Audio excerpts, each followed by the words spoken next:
Hey everyone, welcome back to my channel. I hope आप सभी लोग बहुत अच्छे होंगे। त्योहार हो या फिर नॉर्मल डेज़ हो, काम कभी ख़त्म नहीं होते। आप करना चाहते हैं तो आपके लिए काम है, आप नहीं करना चाहते हैं तो कोई काम नहीं है। आज की वीडियो में बहुत सारे टिप्स एंड ट्रिक्स शेयर करने वाली हूँ जो आप अपनी डेली रूटीन में फॉलो कर सकते हैं और खुद को मोटिवेटेड रख सकते हैं। मेरे पास ये कुछ फ्रेश फ्लावर्स थे जो मैंने भगवान को चढ़ाया था, तो बच गए थे, तो उनको मैंने अभी धूप में डाल दिया है। कुछ फ्लावर्स जो मैंने बीते दिनों जो त्यौहार थे उनमें इकट्ठे हुए थे, उनको मैंने सुखा कर रख लिया। आज आसवी की छुट्टी है तो मेरे पास थोड़ा सा टाइम था, तो मैंने सोचा सबसे पहले मैं ये काम कर लेती हूँ, क्योंकि काफ़ी दिनों से फूल रखे थे और कुछ दिनों बाद ये ख़राब भी हो सकते हैं अगर इसमें मॉइस्चर आ गया। तो यहाँ पर मैंने लिया है कुछ लौंग, तेज़पत्ता, इलायची, कुछ दालचीनी के टुकड़े और कपूर लिया है, और इसके साथ में खुशबू के लिए मैंने धूप बत्ती भी यूज़ की है। एक बैच में मैंने थोड़े से फ्लावर्स को ही ग्राइंड किया है, सेकंड बैच में मैंने ये सारे इंग्रेडिएंट्स को डाल दिया है। इन सभी को अच्छे से हमने फाइन पीस लिया है, और अब इसको बाइंड करने के लिए हमने यहाँ पर एक बड़ा चम्मच घी लिया है और साथ में हनी। इन सभी चीज़ों को अच्छे से मिक्स कर लेंगे, और जब लगेगा कि बाइंडिंग वाला टेक्सचर हो गया है तो हम इन्हें धूप बत्ती या फिर हवन कप का शेप देकर इन्हें कुछ घंटे के लिए सेट होने के लिए रख देंगे। एक चीज़ का ध्यान रखना है, इसमें घी और शहद है तो हमें इसे धूप में नहीं रखना है, नहीं तो ये मेल्ट होता रहेगा और ये बिल्कुल सेट नहीं होंगी। तो बस कुछ घंटों के लिए घर के अंदर ही रख दीजिए, और अभी मौसम भी ठंडा है तो बहुत जल्दी से सेट हो जाएंगी। पिछले दिनों से त्यौहार चल रहे थे और काफ़ी सारी घर में मिठाइयाँ भी आई और काफ़ी सारा खाना भी ऑयली बना है। तो अब टाइम हो गया है खुद को फिर से रीसेट करने का। तो मैं थोड़ा सा डाइट फॉलो कर रही हूँ पिछले कुछ दिनों से, क्योंकि मुझे एक्सरसाइज का या जिम जाने का बिल्कुल भी टाइम नहीं मिल पा रहा था, क्योंकि मेरी बेटी छोटी है और मेरे हस्बैंड की जॉब सुबह 7 to 9 है, तो बिल्कुल भी मेरे पास टाइम नहीं रहता है। तो मैं घर में ही जो मुझसे हो पाता है वो मैं करती हूँ। और थोड़ा सा मैंने पिछले कुछ दिनों से वेट भी लूज़ किया है, क्योंकि मुझे सर्वाइकल का प्रॉब्लम हो रहा था, बैक पेन। तो थोड़ा सा वेट कम हुआ है। शायद आप लोग मेरे लास्ट वीडियोस जो 2-3 महीने पहले मैंने डाले थे अगर देखेंगे तो शायद आपको थोड़ा सा डिफरेंस दिख जाएगा। तो अभी मैं यहाँ पे राइस बना रही हूँ, और राइस का जो पानी होता है उसे मैं यूज़ करती हूँ प्लांट में, जिससे प्लांट्स बहुत ही अच्छे से ग्रोथ करते हैं और देखने में एकदम लस ग्रीन दिखते हैं। 6 मंथ पहले मैं इस घर में शिफ्ट हुई थी, तब ये बहुत छोटा सा था, बस जितना बास्केट के अंदर था उतना ही था, बिल्कुल भी नीचे लटक नहीं रहा था। पर मैंने यहाँ पर अल्टरनेटिव डेज़ पे या जब भी मुझे हल्की सी इसकी सॉइल ड्राई लगी, तो मैंने खाना बनाते टाइम जो भी राइस और दाल का पानी होता था उसे मैं इसमें डाल देती थी।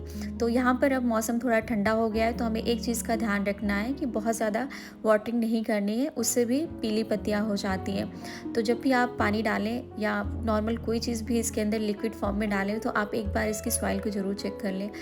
मैंने यहाँ पे मोनेस्ट्रा और मनी प्लांट दोनों ही प्लांट रखे थे। मोनेस्ट्रा में कुछ इस तरह से रूट्स आ गई थी, तो मैंने कटिंग करके इस छोटे से बॉटल में डाल दिया, और इसमें भी काफ़ी अच्छी जड़ें आ गई हैं, और इसको भी कुछ दिन बाद मैं किसी बड़े पॉट में शिफ्ट कर दूँगी। मौसम चेंज हो रहा है तो काफ़ी सारे चेंजेस हमें घर में भी करने पड़ते हैं। बच्चों की तरह हमें प्लांट की भी देखभाल करनी पड़ती है, और मुझे प्लांट का काफ़ी शौक है, पर रेंटल होम में हम बहुत ज़्यादा प्लांट तो नहीं लगा सकते हैं। फिर भी अभी मेरे पास काफ़ी प्लांट हो गए हैं, जो कि आप मेरे वीडियो में देख ही रहे हैं। तो ये मैंने लिविंग रूम में कुछ प्लांट रखे थे, तो इन्हें भी यहाँ पर विंडो साइड में रख देती हूँ। इनको सनलाइट मिल जाती है और काफ़ी अच्छे से ग्रो करते हैं। घर में खाना बनाते टाइम घर में छोटी छोटी चीज़ें जो इधर उधर हो जाती हैं उन्हें भी वापस से रीसेट करती रहती हूँ, क्लीन कर देती हूँ, तो घर जो है बहुत ज़्यादा मेसी नहीं होता है। आज भी घर पे है तो मैंने थोड़ा लंच जल्दी बना लिया है, क्योंकि आज मुझे काफ़ी सारे काम हैं। कपड़े सुखाने हैं, क्योंकि अभी विंटर स्टार्ट हो गए हैं और अभी हमने त्योहारों के ही कपड़े नहीं रखे हैं। तो अगर एक साथ हम सारी चीज़ें करने लगते हैं तो घर भी फैल जाता है और हम भी थक जाते हैं, और कई बार ऐसा होता है कि हम डिमोटिवेट होकर काम को छोड़ देते हैं और फिर वो काम कई दिन तक पड़ा रहता है, और घर में जब उन चीज़ों की ज़रूरत होती है तो हमें टाइम से चीज़ें नहीं मिलती हैं। तो यहाँ पर मैंने लंच बना लिया था और आसवी को खिला दिया है, और मैंने बस थोड़े से सैलेड खाए हैं, क्योंकि अभी 12 बज रहा था, तो लगभग 2 बजे के आसपास ही मैं लंच करूँगी। पहले मैं बेटी को खिला देती हूँ, जिससे मैं थोड़ा फ्री होकर घर के बाकी के काम कर लेती हूँ। तो आज सबसे पहले मैंने आशवी का बैग खोला था, और उसके जो भी कपड़े थे वो दिवाली से पहले मैंने देख लिया था कि क्या क्या चीज़ें हैं जो मुझे बाहर निकालनी है। पर दिवाली के टाइम में अगर हम कपड़े एक साथ निकाल लेते हैं, घर की साफ़ सफाई, त्योहारों में घर को सजाते हैं, तो छोटा सा किराए का घर बिल्कुल भी मेसी हो जाता है। तो मैंने यही सोचा था कि जब दिवाली की सारी चीज़ों को हम सेट कर देंगे, जो भी सामान हमने यूज़ किया था वो, उसके बाद फिर हम वूलन कपड़े निकालेंगे। ये 2 बैग ऊपर कबर्ड के ऊपर लॉफ्ट है उसमें रखे थे, तो मैंने हस्बैंड की हेल्प से निकाल लिए थे। तो एक बैग मैंने खोलकर आसवी के कपड़े सारे बाहर धूप में डाल दिए और यहाँ पर जो आसवी का बैग खाली हुआ था उसी में मैंने अपने कपड़े रख दिए हैं जो मुझे अभी नहीं निकालने हैं। लगभग मैं दिसंबर के आसपास निकालूंगी क्योंकि अभी इतनी ठंड नहीं है। तो बस जो मुझे सुबह शाम पहनने थे, स्वेट शर्ट, नीचे बॉटम वेयर, कुछ ऊलन थे, बस उनको मैंने धूप में डाल दिया है। कुछ ब्लैंकेट दिवाली से पहले ही हमने निकाल लिए थे जो कि ये थोड़े से हल्के हैं, अभी हम इन्हीं का यूज़ कर रहे हैं। तो एक सिंगल ब्लैंकेट है जिसे मैं आसवी को ओढ़ने के लिए देती हूँ अगर वो दिन में सोती है। बाकी ये वाला ब्लैंकेट हम लोग खुद ही यूज़ करते हैं। तो बस मुझे इसे सेट करना था क्योंकि अब आसवी को मुझे सुलाना है और मुझे काफ़ी सारा काम आज करना है। तो यहाँ पर मैंने बेड को सेट कर दिया और बच्चे जब घर में होते हैं तो आप कितना ही घर को सेट करें लेकिन कहीं ना कहीं चीज़ें इधर उधर हो जाती हैं। कोई बात नहीं, आप 2 मिनट 5 मिनट का टाइम देकर उन्हें दोबारा से रीसेट कर सकते हैं। और जब हम ये कॉन्टीन्यूअस हैबिट को फॉलो करते हैं तो ये सारे काम हमें बर्डन नहीं लगते, अच्छा लगने लगता है अपने घर को साफ़ सुथरा ऑर्गेनाइज रखना। तो यहाँ पर भी कुछ बुक्स पड़ी थी और कुछ टेबल पे, तो मैं दिन भर जिधर जाती हूँ, जिस रूम में जहाँ पर मुझे कुछ चीज़ें दिख जाती हैं, लाकर मैं वापस से सेट कर देती हूँ। और घर में बच्चा है तो ऑब्वियसली ये सारी चीज़ें होंगी। आप हर वक्त घर को होटल नहीं बना सकते हैं कि सारी चीज़ें एग्जैक्टली सेम जगह पर ही रखी हैं, पर आप ट्राई ज़रूर कर सकते हैं मेरी तरह। और अभी मैंने लंच कर लिया था और अब लगभग 3 साढ़े 3 बज रहा है और हल्की सी धूप जाने लगी थी।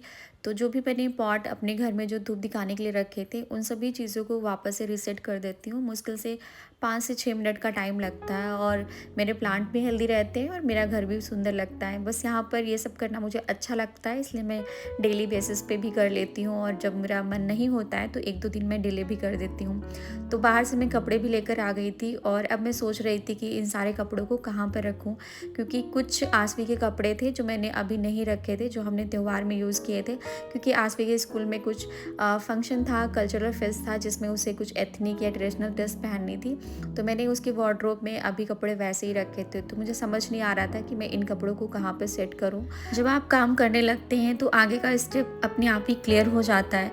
तो यहाँ पर मैंने कुछ उसकी विंटर की यूनिफॉर्म थी वो निकाल दिए थे और कुछ समर वाले कपड़े थे जिन्हें मैं डेली बेसिस पे ही फोल्ड करके अच्छे से रख देती हूँ। तो मुझे बहुत ज़्यादा काम नहीं था, फटाफट मैंने यहाँ पर जो भी हैंगर्स में उसके फैंसी ड्रेसेस, साथ में उसके जो स्कूल के या फिर पार्टी वेयर ड्रेसेस थी उनको मैंने निकाल लिया है और इन्हें अब मैं रख दूँगी जैसे मैं अपनी साड़ियाँ रखती हूँ वैसे ही।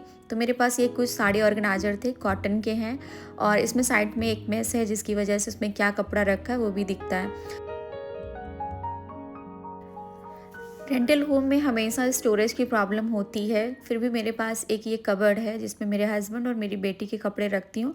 नीचे के सेक्शन में मैं अपनी बेडशीट्स वगैरह रखती हूँ और मेरे रूम में कबर्ड अटैच है जो कि रेंटल होम में मिलना कभी कभी पॉसिबल नहीं होता है, पर इस घर में मुझे मिल गया है। तो उसमें काफ़ी सारा मेरा जो कपड़ा है और भी बहुत सारी चीज़ें हैं वो मैं रख लेती हूँ।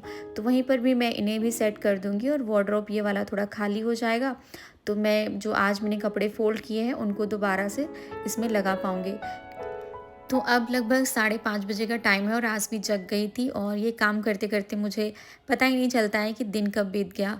तो अभी वो उठ गई है और उसे मैं कुछ खाने के लिए दूंगी। तो सबसे पहले जो कपड़े मैंने निकाले हैं रखने के लिए उन्हें मैंने यहाँ पर रख दिया है और कुछ अपने कपड़े भी मैंने उलन निकाले थे, उनको रखने के लिए अभी कोई स्पेस मैंने नहीं बनाया है।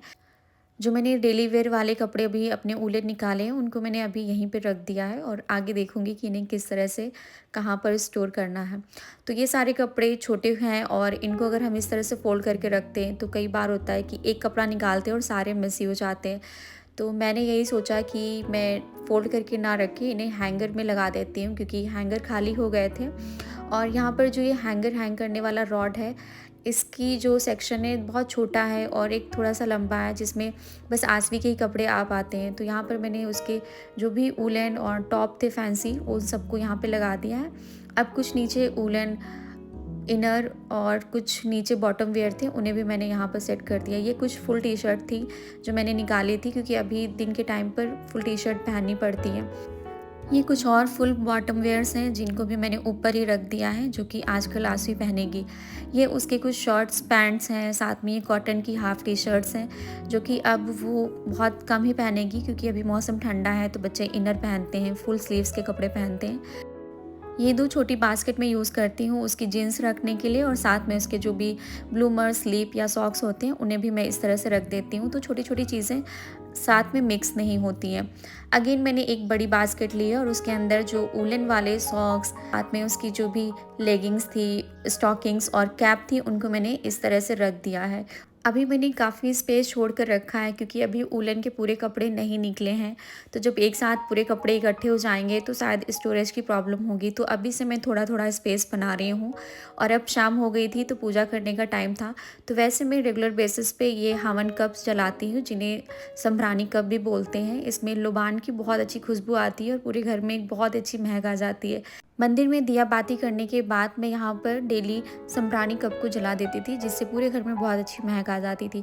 तो आज मैंने इस धूपबत्ती का यूज़ किया है, और साथ में मैंने यहाँ पर T light candle holder use करती हूँ घर में कपूर जलाने के लिए। इससे घर में बहुत अच्छी वाइब आती है और घर में जो भी निगेटिविटी होती है वो भी चली जाती है। तो आजकल मैं शाम के टाइम ये छोटा सा एक रिचुअल फॉलो करती हूँ और मुझे काफ़ी सुकून मिलता है। अब टाइम आ गया था डिनर बनाने का, तो डिनर के साथ साथ मैं यहाँ पर आंवले का मुरब्बा बनाने वाली हूँ, क्योंकि आजकल विंटर स्टार्ट हो गए हैं और मार्केट में आपको बहुत सारा आंवला देखने को मिल जाएगा, हरी सब्जियाँ भी देखने को मिल जाएंगी। तो मैं लेकर आई थी आंवला, पालक, और साथ में लेके आई थी मेथी और उसके साथ बथुआ। तो पालक मैंने बना ली थी, और मेथी, बथुआ थोड़ा सा टाइम लगता है उसको साफ़ करने में। तो जब तक आंवले मेरे उबल रहे थे तब तक मैंने आज के लिए जो मुझे सब्ज़ी बनानी थी उसके लिए मैंने मेथी को साफ़ कर लिया। तो आंवले को हमें 70% ही कुक करना होता है, जिससे कि जब हम इन्हें बाद में फिर से चाशनी में बॉयल करेंगे तब ये थोड़े ज़्यादा सॉफ्ट हो जाएंगे। चाशनी बनाने के लिए मैंने यहाँ पे लगभग 2 कप से ज़्यादा थोड़ी सी चीनी ली थी, और यहाँ पर हाफ़ ग्लास मैंने पानी लिया है। साथ में थोड़ा सा इलायची और दालचीनी का टुकड़ा डाल दिया है, इससे बहुत अच्छी सी आंवलों में खुशबू आ जाती है। गैस का फ्लेम मैंने सिम पे कर दिया है, और अब मुझे सब्ज़ी का तड़का लगाना था। तो यहाँ पर थोड़ा सरसों का तेल लिया है, जीरा, और इसमें डालूँगी थोड़ी सी हींग। हरी सब्जियों में जब हींग डालते हैं ना तो बहुत अच्छी सी खुशबू आती है। और इसके साथ मैंने लिया है थोड़ा ज़्यादा लहसुन और हरी मिर्च। बस ये थोड़ा-सा हल्का-सा ही मैंने फ्राई किया, बहुत ज़्यादा जलाना नहीं था, क्योंकि हरी सब्जियाँ जब पकाते हैं तो बहुत ज़्यादा टाइम लगता है। तो अगर कुछ तड़का लगाने वाली चीज़ों को हम बहुत ज़्यादा फ्राई कर देते हैं तो बाद में उनका टेस्ट चला जाता है।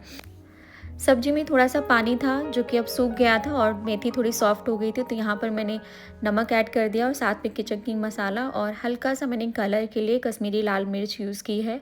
और बस यहाँ पर मैं इसको थोड़ी देर और पकाऊँगी, और हमारी 10 से 15 मिनट में ही सब्ज़ी बनकर तैयार हो जाएगी। 10 मिनट बाद आंवलों को जब मैंने चेक किया तो थोड़े से श्रिंक हो गए थे, तो ये साइन होता है कि आंवला अच्छे से पक गया है और जो इसका जूस है वो इसके अंदर चला गया है। तो यहाँ पर मैंने गैस का फ्लेम बंद कर दिया, और अब इसमें मैंने ऐड किया थोड़ा सा काली मिर्च का पाउडर और नमक। सब चीज़ों को अच्छे से मिक्स करके थोड़ा सा खुला छोड़ देंगे, जिससे कि थोड़ा ठंडे हो जाए और जो इसका जूस है वो आंवले के अंदर ऑब्जर्व हो जाए। तो बस रात का डिनर भी हो गया था, किचन का काफ़ी सारा काम भी कंप्लीट कर लिया था, और आंवले काफ़ी ज़्यादा जूसी हो गए थे। तो बस अब इन्हें एक जार में ट्रांसफ़र करना था। तो जब इस तरह की चीज़ें हम बनाते हैं तो हमें कांच के ही जार में रखनी चाहिए, इससे ये थोड़ा सा लॉन्ग लास्टिंग हो जाते हैं, जल्दी ख़राब नहीं होंगे। वैसे मैंने थोड़ा सा ही बनाया है तो जल्दी कंज्यूम हो जाएंगे। सो फ्रेंड्स, आज का ये वीडियो था, और मिलती हूँ मैं आपसे एक नए इंटरेस्टिंग से वीडियो एंड रेसिपीज़ के साथ। आई होप आप लोगों को आज का वीडियो पसंद आएगा। चैनल पे पहली बार आए हैं तो प्लीज़ चैनल को सब्सक्राइब कर लीजिए। Bye bye and take care.